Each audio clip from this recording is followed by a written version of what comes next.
hang out today. You just take care of dinner by yourself tonight. So, bye. What? Again? You've been going out a lot lately. What on earth are you doing so often? Huh? Don't tell me you have a problem with me. You're in no position to complain to me. You're just an ATM. Stop saying that. That's too harsh. I'm doing my best for you. I don't care. The only way for me to relieve stress is to go out at night. I'm having fun partying, so don't disturb me. I don't mean to disturb you. I'm just asking what you're doing. I'm tired of your questions. You're just an ATM, so be an ATM and shut up. I just told you. That's too harsh. And I have something important to tell you. I just needed a little time to talk to you. So, can you stay home tonight? No, I can't, because I'm already out. What do you want to tell me? I bet it's not even important. Isn't it something that can be talked about by text? It's pretty important. Just say it then. I'm getting transferred overseas. Huh? What are you talking about? Are you kidding? It's not a joke. I've been told that I'm getting transferred overseas. So I'll be stationed abroad for the next 3 years. Overseas, like Europe? To Malaysia. Huh? Southeast Asia? No, not possible. What does that mean? If it were a nicer country, I would have gone with you too. But I can't do that in a country I'm not interested in. I've never been to Malaysia, so I can't imagine what it's like. I cannot live in such a rural area. Kuala Lumpur is quite urban. Where's that? I don't understand. That's the capital of Malaysia. Well, I don't care. I can't do it. So, you're saying you can't come with me? I can't live abroad with you, so you're just an ATM. If you're being transferred overseas, I would marry my current boyfriend. Huh? Did you say boyfriend? I married you because you let me live in your fancy apartment. And I thought you were rich. If you won't support my needs, I can't anymore. There is no way I'm going to a dirty country in Southeast Asia. Then I would stay here and marry my current boyfriend. I knew you were cheating on me. Then when I get transferred overseas, you mean you're gonna dump me and move on to another guy right away? I mean, I'm not talking about switching. You're just an ATM.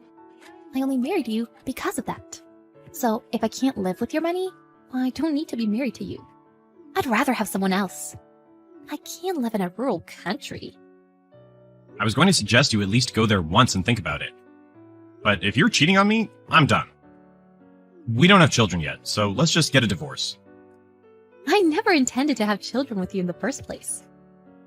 What? I thought we were trying to conceive. There is no way I would do that. You wanted to have kids, so I had to pretend that I wanted it too. I didn't really want any kids. Well, I was on birth control, so there was no possibility of getting pregnant. I didn't realize that. You lied to me from beginning to end. You were just using me. Well, I'll give you a divorce, but you have to pay alimony. What? Alimony? You were unfaithful yourself, and now you want me to pay you? What's that for? I need a lot of money for moving and other things. I have to move because you're getting transferred. I'll have to pay all the expenses related to that. You're so greedy. Why didn't I notice this before? I've been so ridiculed, disrespected, and taken advantage of by you. I was an idiot to think it might be an expression of your affection. You should have tried harder. We're done now. You'll probably never get married again.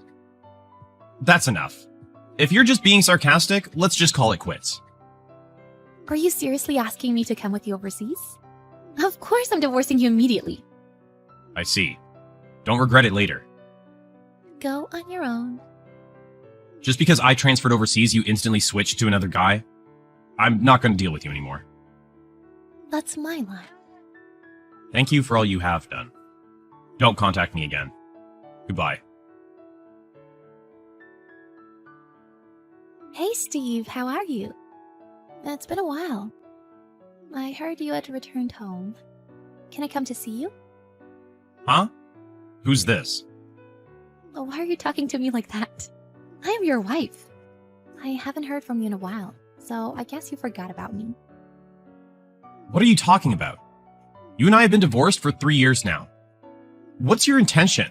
What is your plan in contacting me after all this time? What do you mean? That's mean. I'm saying that I want to see you, okay? I didn't expect you to be so cold. I'm coming over there now. It's the same apartment, right? No, please don't come. Or rather, I don't want you to come. I'm not going to see you. What do you want from me? I have nothing to do with you. You and I meeting would not be productive in any way. Don't be so stubborn, Steve. You want to start over with me again, don't you? Just be honest. And I think that's fine with me. Huh? I was naive before. Maybe my thinking was shallow too. So I apologize for treating you like an ATM. Let's live together again. I don't know what you're talking about, but I've already remarried. What? No. That can't be true. What are you talking about? Are you trying to get my attention because you want to get back to me? There's no benefit to me getting your attention. You come to me asking me to get back together? But you only contacted me because you found out I was back home. All after you got dumped by your boyfriend and full of debt. There's no reason to meet with a woman like that. What? How do you know about that? That's not true. I just, when I found out that you had returned home, I just wanted to see you.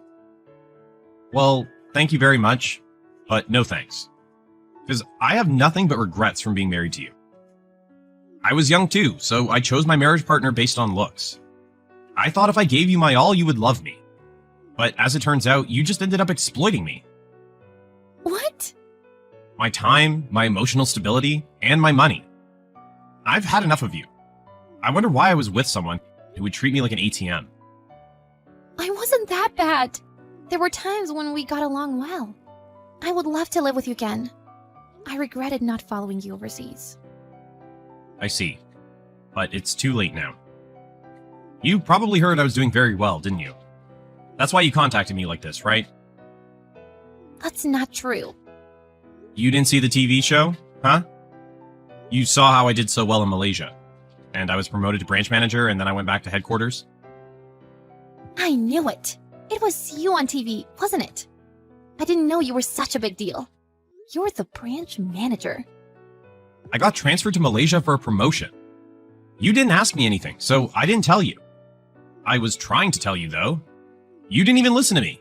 You just left me. I didn't mean to leave you. I was out of my mind at the time. But it doesn't matter anymore. What? What do you mean?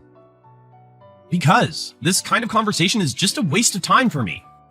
I met a wonderful woman and married her. From now on, she and I will stay together for the rest of our lives. So the remarriage thing was for real? My divorce from you made me realize what's really important. Then I realized how happy I was to be able to love someone who loves me. Maybe I should thank you for that. Let me tell you, she's after your money too. Huh? Of course she is. There is no other reason for her to marry you. If so, I think you should start over with me. What do you mean? The only women who will come to you are those who are after your money. I'm the best woman for you. We used to live together. Above all, I am pretty. And I'm 5 years younger than you. You'll have a better life if you get back together with me. You're delusional. Huh? Why do you say that? Isn't it true that I am pretty? What's wrong with me wanting to be rich? That you could say that much is quite remarkable. I would never want to start over with you. Why not? Can't you see that I'm better? Your new wife is not as pretty as me anyway, right? Take a look at my Instagram. Huh? My account has quite a few followers because it's also business related. My wife is on there too. Huh? What is this? You're acting like you're a celebrity. Who is this blonde girl? Is she an actress? Actually, yes. Huh? How can you marry a blonde girl in Malaysia? That's ridiculous. That's a lie. She's just after your money. Unfortunately, I make less money than she does. She's a real actress. What? Are you serious? Oh, and as a result, I'm like a celebrity on Instagram too. I feel at peace when I'm with her. She rarely wears fancy makeup like the one in the photo. But I always think she's a beautiful woman. We're having a good time, the two of us. That is impossible. I don't want to hear your love stories. I am your wife. Shut up and get back together with me. I'm trying to explain all this to you. You're so miserable that you still think you're my wife. Maybe you should have stayed married to me. You're now over 30 years old and without a decent job. You got dumped by your boyfriend and have very little income. You're barely getting along. How do you know all this? Who told you that? I don't need to ask anyone to find that out. People like you will surely never be happy. You don't have to say that much, do you? I'm going to your apartment now. Meet me and then decide. I don't need to see you. I bought a new place and moved out. I don't live there anymore.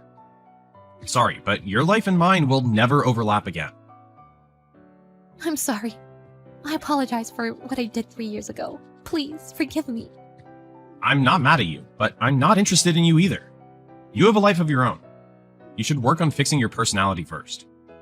Goodbye. Forever. After that, Nicole continued to try and get back with Steve. But he laughed at her and did not take her seriously. She tried to visit the apartment she and Steve used to live in. But of course, he didn't live there. Then she got kicked out by the doorman of the apartment.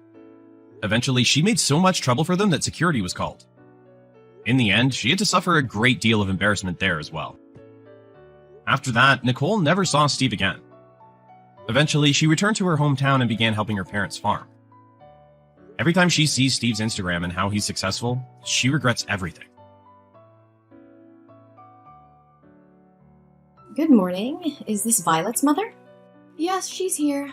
May I ask who's calling? Oh, hello. I'm the new homeroom teacher for Violet's class.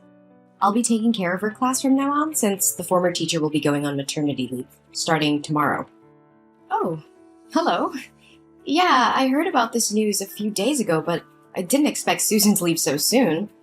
Nevertheless, welcome. I hope you'll be able to help and take care of Violet. Thank you. It's my duty.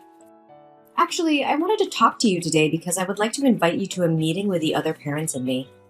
This way I can better understand the children's personalities and talents in order to find the best way to teach each child. Oh, I'm more than willing to attend. You seem very enthusiastic and dedicated to your job. That's right. Becoming a teacher has been my lifelong dream. I studied and worked extremely hard to achieve this, so I'm very excited now as this is my first class as a homeroom teacher. That's wonderful to hear! Your passion and dedication would undoubtedly make a positive impact on the children's education. I'm grateful that Violet will have such an enthusiastic teacher. Thanks for your kind words. Count me in for the meeting. Just let me know the details and I'll be there to support you and learn more about how we can contribute to the children's education. Thank you for reaching out and welcome again. That's fantastic. I'll share the meeting details with you soon. I appreciate your warm welcome and enthusiasm. See you soon at the meeting.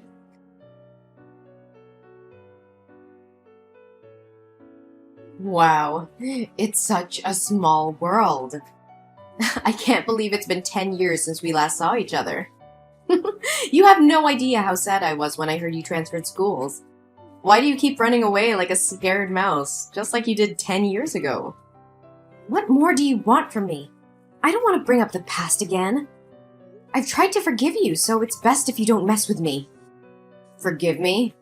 Are you kidding? I didn't do anything to you. We used to be best friends. If anyone needs to beg for forgiveness, it's you for moving away and taking the joy from my everyday school life. Best friends? You were a bully. You ruined my life. Ugh, come on, don't be such a drama queen. Haven't you always wanted to be the most popular girl in school? I was just trying to help you. But don't be so hard on me. Those games were really fun. Do you call those inhumane acts, insulting others and making me live in fear every morning, a joke? You started a game where people at school were rewarded for throwing the most food at me. And from then on, every lunchtime was a nightmare. Everyone in school competed to throw whatever they could at me. Even when I hid on the balcony or the restroom, you always found me to continue that cruel game. Yeah, that was so much fun. From then on, I was covered in food every day and smelled. You even told everyone I was a trash can, and since then, my locker was always filled with disgusting garbage, along with curses and wishes for me to die. Never mind, they just said it for fun. The climax was the prom night in our second year of high school. You told me that the theme of the prom was to dress up as an animal. At that time, I was foolish enough to believe your lies and think that you wanted to make up with me. So I accepted your offer to do my makeup and dress up as a chicken. But when I arrived, everyone laughed and pointed at me. You even manipulated people to vote for me as prom queen. And when I was dragged up to accept the award, you poured a bucket of blue paint all over me. Oh yeah, you looked like a Smurf. Oh, I still find it funny to this day. Ah, you have such a good memory. How do you remember everything in such detail? I wish I could forget about it too, but those memories left a big psychological impact on me. Despite attending numerous therapy sessions, I still can't erase those horrible experiences from my mind. Ugh, chill out. Can't you take a joke? Those weren't jokes, Farah. They were acts of pure cruelty and humiliation. I was tormented daily, emotionally and physically scarred by your actions. My self-esteem was shattered and I lived in constant fear and embarrassment. Ugh, lighten up. You were such an easy target. Besides, you should have been grateful for the attention. It's not like you were anyone special before. Grateful? Are you serious? No one deserves to be treated the way you treated me. I was a human being just like you. Those acts of torment weren't funny or playful. They were a violation of my dignity and a betrayal of our supposed friendship. Friendship? Ha! You were always so pathetic and desperate for acceptance. I was just trying to toughen you up, make you stronger. Look at you now. Isn't it thanks to my upbringing that you dare speak up against me instead of crying and resigning yourself all day like before? Toughen me up?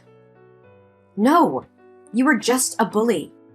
You enjoyed having power over me, relishing in my pain and suffering. You had no regard for the consequences of your actions or the emotional scars they left behind. Ugh, stop playing the victim. It's been years and you're still dwelling on the past. Get over it already. Get over it? How can I forget the years of torment, the humiliation, and the constant fear? These experiences have shaped who I am today, but I refuse to let you define me any longer. I'm stronger now and won't allow you to belittle my pain. Whatever. You're just being dramatic. It's not like it affected you that much. Those are just rebellious acts. Almost every teen goes through that phase. I believe that when Violet grows up, she'll do the same thing I did to you. Oh no, she'll definitely turn out to be a failure who needs to be taught a lesson, just like her mother. Perhaps in the near future, I'll have to dedicate myself to taking care and paying attention to Violet. She'll be my favorite student from now on. How can a person like you, with such a biased, immoral, and shameless mindset, become a teacher? I will notify the school immediately so they can remove you from your position and find a more suitable teacher for my daughter's class. I refuse to have my child influenced by someone as inhumane as you. What do you think you can do? Don't you know that the principal of this school is my father? Go ahead and share your opinion. Try everything you can to get me fired. But guess what? My father will make sure to write negative comments on your child's school records, making it difficult for her to find a school anywhere else in the future. I will tell the truth about you to other parents, and I'm certain they will support the change of teachers. Oh, really? But let me tell you something. The process of making complaints and getting things done can take months, even years, for the council to consider your opinion. So what do you think your daughter will go through during that time? Let me enlighten you. Elementary school kids can be even more manipulative than high school kids. You underestimate my determination to protect my child. I will not let your influence continue to poison the school environment. I will gather evidence, reach out to other parents, and together we will fight for a safe and nurturing educational environment for our children. Go ahead and do your worst. But remember, I have my ways of protecting myself and ensuring that my position remains secure. You can't defeat me. We'll see about that, Farah. I won't back down. The truth will prevail, and your reign of cruelty will come to an end. You may have power within the school, but I believe in justice, and will fight for it until the end. So inspirational and touching. We'll see who comes out on top, Ella. Just remember, I always have a trick up my sleeve.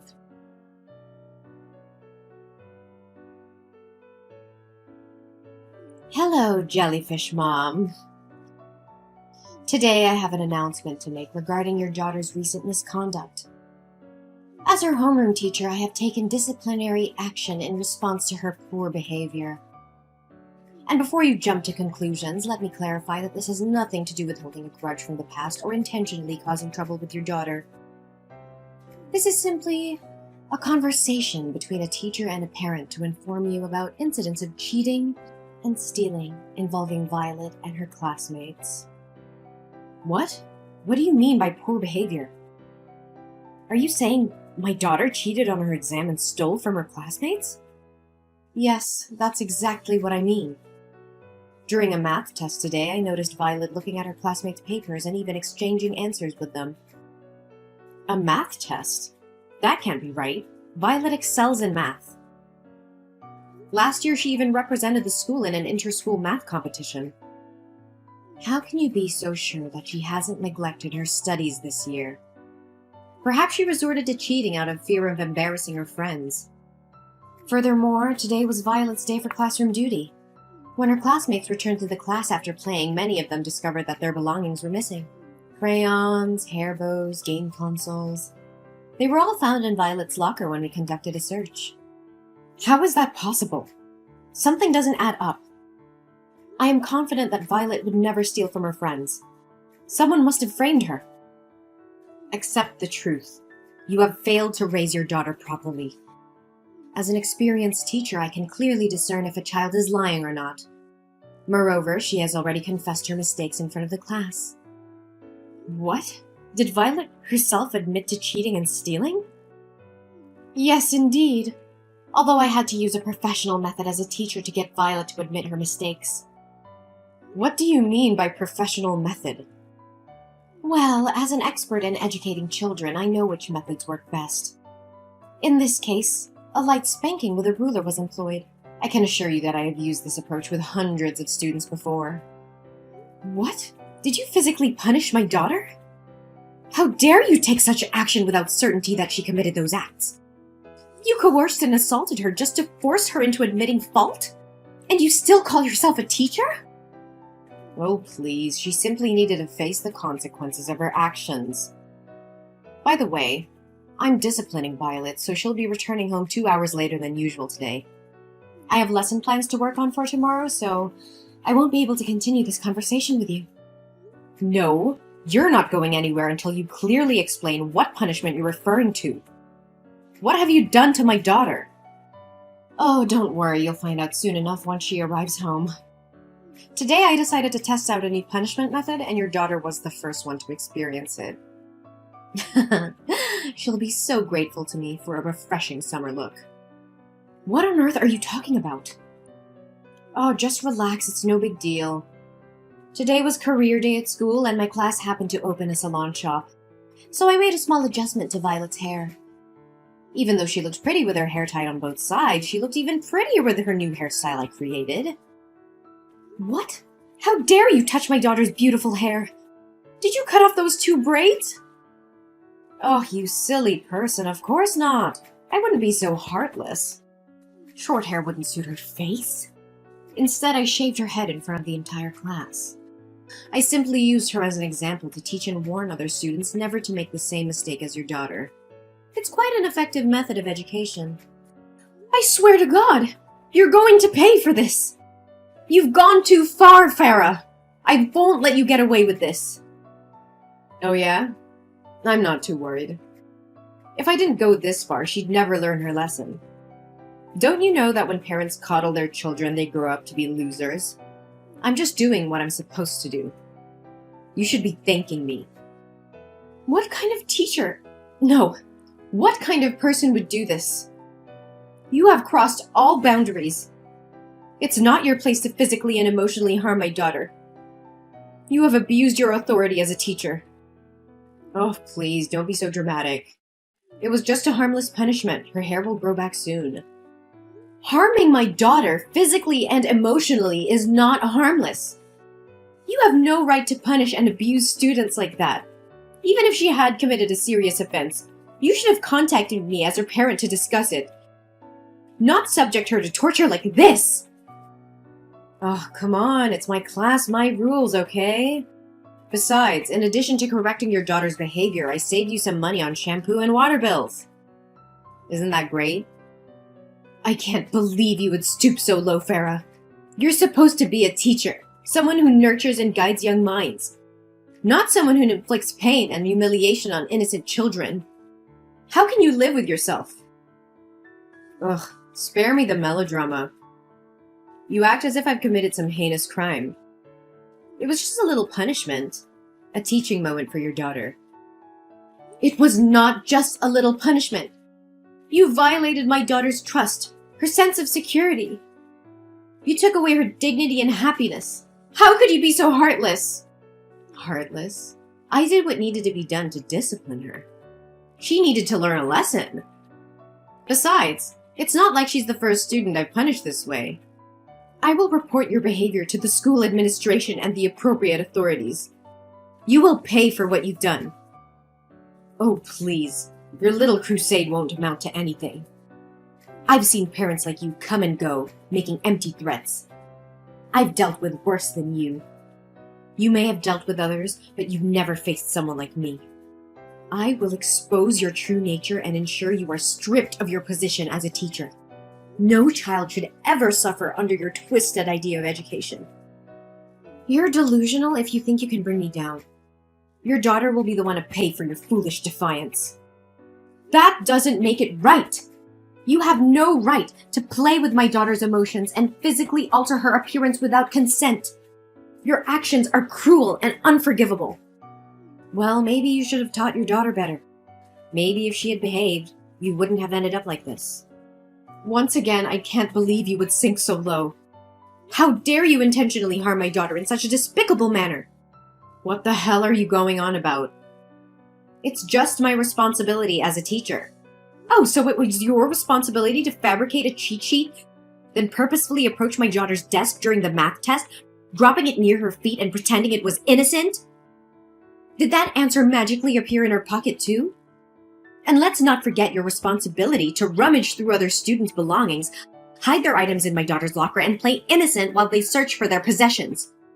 You're truly cunning and conniving. What in the world are you trying to imply? Are you making up stories to protect your daughter and shift the blame onto me? The other students in the class will back me up. Oh, you think so? Well, I happen to have video evidence of your malicious actions towards my daughter. Video? What video are you blabbering about? Maybe Susan forgot to mention that there are security cameras installed in the classroom, ensuring parents have complete oversight of their children's safety and the quality of education. Today, those cameras captured everything. What? Security cameras? How is this possible? Why was I never informed? These cameras were installed due to the alarming rise in school security incidents. To protect their child, parents in our class contributed funds for their installation. We all have access to monitor our children whenever we wish. And guess what? This time it worked flawlessly, safeguarding my daughter's dignity. I couldn't check the footage right away since I was on a plane. By the way, I visited your previous school, the one where you were fired, to uncover the truth. No, it can't be true. God, I despise even uttering your name.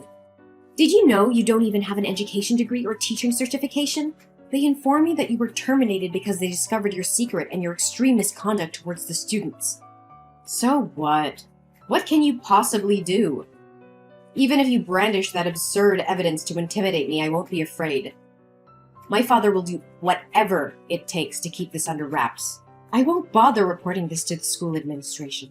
But mark my words, I will use this incontrovertible evidence to write a scathing expose about you, shedding light on the rampant child abuse and the dangerous presence of uncertified teachers such as yourself.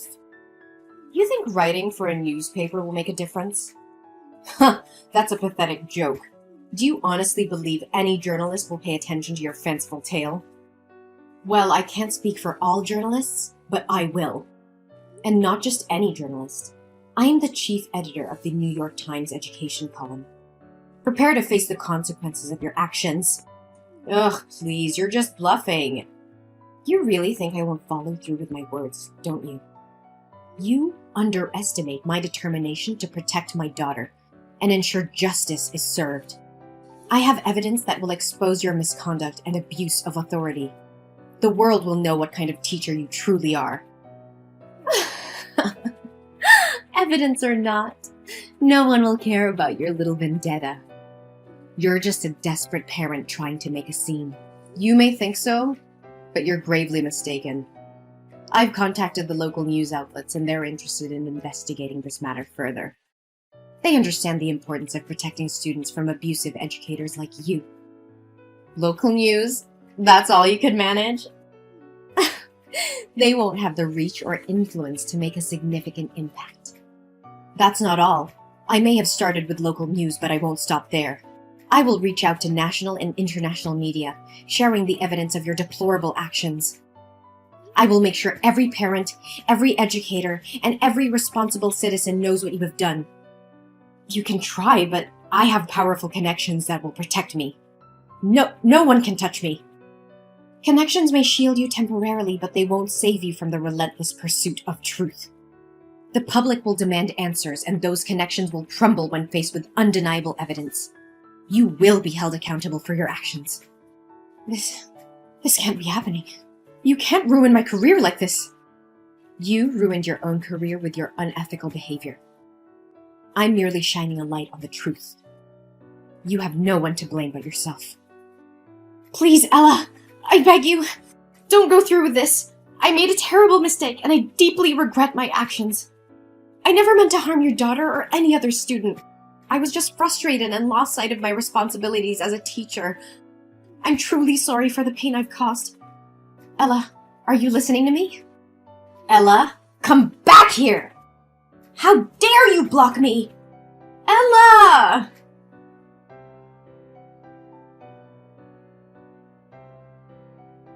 The public became aware of Farah's student abuse incident, and the news spread like wildfire. Outraged parents, teachers, and community members demanded justice for the students who had suffered under her care. The evidence, including the surveillance video, was presented in court, leaving no room for doubt about Farah's actions. Farah's trial was swift, and she was found guilty of child abuse and misconduct. The court sentenced her to a significant prison term, ensuring she would be removed from any position of authority over children. Her reputation was shattered, and she lost everything she had worked for. But the repercussions did not end there. The investigation into Farah's actions shed light on deeper issues within her father's school. It was discovered that he had been embezzling funds and covering up incidents of abuse. The authorities launched a thorough investigation, and both Farah's father and the school faced legal consequences. The school's reputation was tarnished, and it underwent major reforms to ensure the safety and well-being of its students. Then, I took immediate action to support my daughter Violet. I sought professional help and took her to a psychiatrist to address any emotional impact from the traumatic experiences. Thankfully, Violet showed resilience and strength, emerging from the ordeal with no lasting psychological harm. During the period when Violet's hair was growing back, I bought her a variety of beautiful wigs, allowing her to express herself and feel confident. The support from me and the love of her family helped Violet regain her self-esteem and move forward. Meanwhile, teacher Susan, who had been on leave, returned to the classroom. Her presence brought a sense of stability and positivity back into Violet's life.